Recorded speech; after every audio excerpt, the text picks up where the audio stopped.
Hi, we're Brooklyn Camper Vans. We've built over 40 vans so far. And with this YouTube series, we're here to share our knowledge with you all. Hey guys, my name is Arthur. I'm the co-founder here at Brooklyn Camper Vans, and today we're going to be talking about Starlink. Starlink has been a game changer for van lifers, allowing them to work remotely, allow them to remotely monitor the temperature for their pets. That works brilliantly with the Gen 3 Starlink. You can monitor the temperature of the vehicle, make sure that the pets are okay, and also stay connected for safety, for travel, and also to use all the wonderful VanLife apps. If you're curious about VanLife apps, we did a deep dive into 9 best VanLife apps of 2024. But back to Starlink. We hopped up on Starlink when it first came out, and we've been experimenting with various ways to make it better and faster and consume less energy, make it save more space on the rooftop. And with the new Gen 3 Starlink that came out, we're able to make it into 12 volts, which makes the energy consumption a lot less. Whoa, Arthur, wait 1 second. Let me explain a little bit. Okay, so I'm Oliver, I'm the other co-founder of the company, and I'm in charge of the production. So let me just give you a little bit of background on how we convert our Starlink Gen 3 to 12 volts. So the first thing that we do, when you get your Starlink Gen 3, it comes with this little kickstand. So we remove the original kickstand, and we partner with Trio Flat Mount. It's a really cool company in Canada, run by Tim and Kate. This really cool heavy-duty 3D printed bracket, it's called a flat mount. So they offer 2 options, the flat mount and the speed mount. Speed mount, it's a little bit more directed if you want to install your Gen 3 Starlink onto your roof with nothing to protect it. So if you have no roof rack or nothing in front of it, and the Gen 3 is actually out in the element, you will like to definitely go towards the speed mount because it creates a little bit more protections. In our specific case, in our vans, we have a really cool roof rack made by Unaka, which is the high-speed, low-drag, which has a wind fairing in the front, and then we have solar panels, so it's fully protected, the Starlink Gen 3. So what we do, we simply just replace this, it clicks in place. If you see, it has 4 holes, which we actually bolt to our 80/20 structure of the roof rack. And then the continuation is we use the original, Ethernet cable from Starlink the kit, and it goes, we actually hardwire it into the walls of the van, and then we will end up into the upper cabinets where our router. So we still reuse the original router, and what we do, we use a 12 volt to 56 volt power adapter. So it has already a barrel. You can actually purchase this directly from Trio Flat Mount. They actually offer all as a kit. And then we do actually fuse it, of course, to our own EcoFlow power kits. And then you actually have a barrel mount that connects directly to the back of your router. What this does, it eliminates the 110 power adapter from Starlink, and you're not making any modification to the Gen 3 Starlink, which means warranty and everything is still honored by Starlink. We take it a further step. We actually 3D print these really cool lightweight mount for the router. So the router basically goes inside like this. We have, of course, a sister other attachment on the other side, and then it gets mounted high up on the upper cabinets. So it basically takes it all out of the way and nicely compact, all integrated with the system. So this is how we take the 12 volt Gen 3 Starlink to our builds. I'm gonna bring it back to Arthur. You can take it over now. So let's do a deep dive into what's the best solution for you, and let's do some side-by-side tests. When you go on the Starlink website, you'll see Starlink Standard, which is the Gen 3, and then under Roam, you'll see InMotion Starlink, which is the high-performance satellite dish. The high performance is $2,500 right now, and the standard Starlink is $499 with a discount that makes it $299.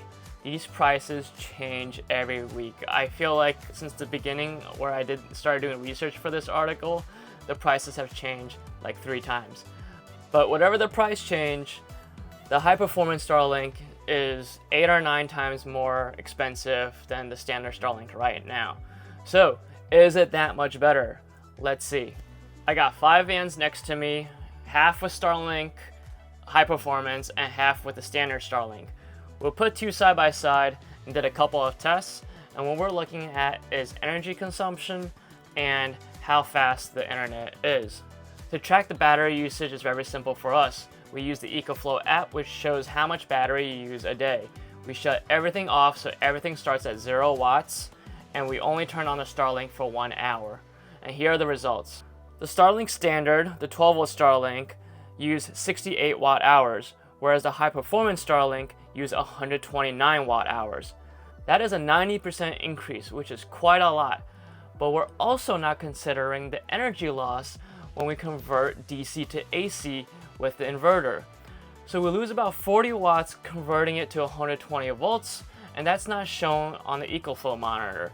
Therefore, in reality, the standard Starlink is using 68 watt hours, whereas the high-performance Starlink is using 169 watt hours. That is more than double. That's a 100 watt increase. For a lot of people running high-performance Starlink, that's probably their biggest energy consumption throughout the day unless it's summer and they're blasting the AC. If that energy consumption could be more than halved, I'd say that could be a pretty big factor in affecting day-to-day van life. Now we move on to the next most important thing, which is speed. So we put these vans back to back, about 4 feet apart between each dish. The Starlink roam was at a little bit of a tilt, so it definitely has a different field of view. Just to explain the differences between the satellite dishes, the high-performance Starlink has a 140-degree field of view versus the 110 degrees of the standard. And based off of Starlink's website, the high-performance speed is about versus on the standard. We decided to give a test ourselves because those ranges seem pretty big. We tested it 3 times throughout the day, at 12:35, at 3 o'clock, and at 4 o'clock. And here are the results. Test 1, standard Starlink did 90 megabits per second versus high-performance Starlink at 170. So quite a big difference. High-performance Starlink was nearly double. Test 2, we had completely different results. Standard Starlink was at 191 and Starlink High Performance was at 142. So this was taken at the same time, right next to each other, and we had drastically different speeds. Test 3, Standard Starlink went back down to 68, High Performance went back up to 147. The Standard Starlink averaged at 116, and the High Performance Starlink averaged at 153. So nearly a 40 megabit per second internet difference. The next thing to understand is, does speed really make that big of a difference? What is the speed requirements for our daily usage of Netflix, Google Meets, FaceTiming, or online gaming? So with Netflix, the requirement is 5 megabits per second, FaceTime is at least 3, and Google Meets is at least 3, and up to 10 if we have a lot of people on the call, and online gaming is at 3. Now, if we want to run all those simultaneously, we just got to add up all those requirements. So if you're the type of person to be on a video call with your phone through FaceTime, then on a Google Meets call simultaneously with 5 people, running Netflix and playing online games, then your requirements are still probably under 30 megabits per second. I feel like there's really not that big of a difference when we're talking about 80 megabits versus 180, much less a 40 megabit per second speed difference between the standard and the high performance. So in conclusion, I think the standard Starlink with a 12-volt modification is by far better than the high performance Starlink. I hope you enjoyed this video. We're gonna have more updates and we're gonna provide it in the article in the description below. The prices change all the time, and Starlink is always coming out with new generations, with new names, and there's gonna be new modifications to it. So if you're seeing this like 6 months down the line, just go check out the article, see what else we experimented it with, and find out what's the best for you. If you wanna keep going down this VanLife Internet rabbit hole, check out this video right here. I talk about a lot of other alternatives that are cheaper, that is not Starlink. So take a look, and I'll see you in the next video.